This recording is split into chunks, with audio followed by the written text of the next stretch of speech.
Hi friends, welcome back to rainbow angels. ఎలా ఉన్నారు? బాగున్నారా అండి? మా ఛానల్ని ఫస్ట్ టైం చూస్తున్న వాళ్ళు ప్లీజ్ సబ్స్క్రైబ్ చేసుకోండి. మా వీడియో నచ్చినట్లయితే లైక్ చేయండి, మీ ఫ్రెండ్స్ అందరికీ షేర్ చేయండి. ఇవాల్టి స్పెషల్ ఉప్మా పెసరట్టు. దీన్ని MLA పెసరట్టు అని కూడా అంటారు. చల్లారినా కూడా ఇవి చాలా మెత్తగా ఉంటాయి. పెసరట్టు అంటే అందరికీ ఇష్టమే, చాలా టేస్ట్గా ఉంటుంది కదా. ఎంత టేస్ట్ ఉంటుందో అంత త్వరగా తయారు చేసుకోవచ్చు. ముందు రోజు బ్యాటర్ రెడీ చేసుకోవాల్సిన అవసరం లేదు. అప్పటికప్పుడు గ్రైండ్ చేసి వెంటనే దోశలు వేసుకొని ఎంజాయ్ చేయవచ్చు. మెత్తగా టేస్ట్గా రావడం కోసం నేను కొన్ని టిప్స్ చెప్పాను. వీడియోని చివరి దాకా చూడండి. ఇవాళ మీ అందరి కోసం ఒక టిప్ చెప్పాలనుకుంటున్నాను. మన బాడీలో ఇమ్యూనిటీ పెంచుకోవడం కోసం సి విటమిన్ ఉండే ఫ్రూట్స్, వెజిటబుల్స్ తినాలి.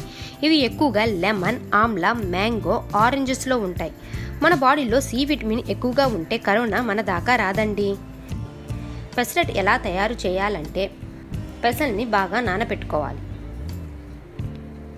నేను చెప్పిన కొలతలతో చేస్తే పెసరట్టు చాలా పర్ఫెక్ట్గా వస్తుంది. నేను 1 గ్లాస్ పెసరు, 1 table spoon rice, 1 table spoon గుండు మినప్పప్పు ఇవన్నీ వేసుకొని రాత్రంతా బాగా నానబెట్టుకున్నాను. వీటిని బాగా వాష్ చేసుకోవాలి.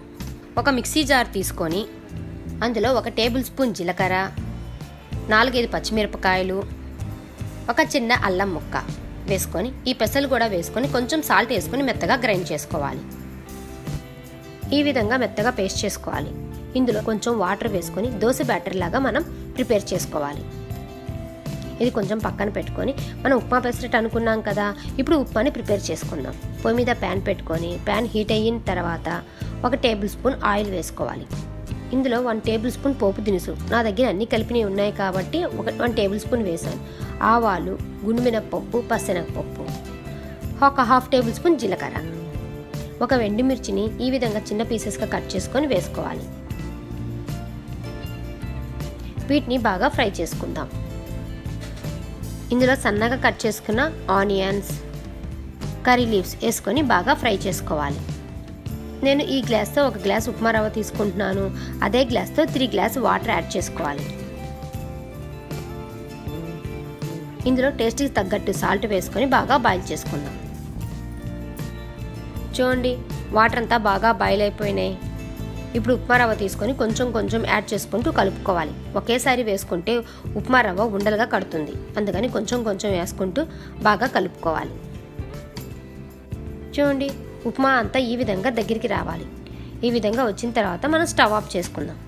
ఇప్పుడు పెసర దోశ వేసుకుందాం. పొయ్యి మీద ప్యాన్ పెట్టుకొని ప్యాన్ హీట్ అయిన తర్వాత ఈ విధంగా చాలా పల్చగా పోసుకోవాలండి. ఈ విధంగా పోసుకుంటేనే పెసర దోశ చాలా టేస్టీగా ఉంటుంది. దీనిపైన సన్నగా కట్ చేసుకున్న అల్లం ముక్కలు, సన్నగా కట్ చేసుకున్న పచ్చిమిర్చి ముక్కలు, అలాగే సన్నగా కట్ చేసుకున్న ఉల్లిపాయ ముక్కలు వేసుకోవాలి.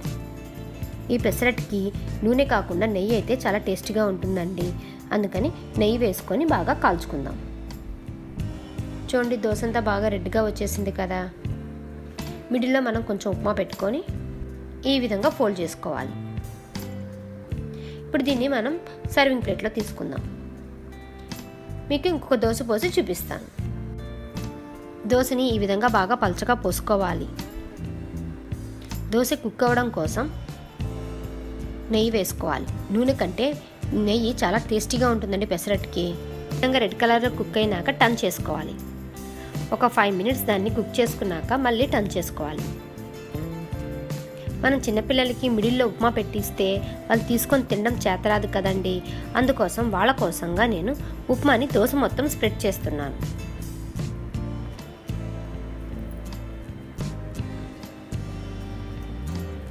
ఉప్మాని ఈ విధంగా స్ప్రెడ్ చేసుకున్నాక సన్నగా కట్ చేసుకున్న అల్లం ముక్కలు, సన్నగా కట్ చేసుకున్న ఉల్లిపాయ ముక్కలు, పిల్లలు కదండి అందుకని పచ్చిమిర్చి వేయటం లేదు.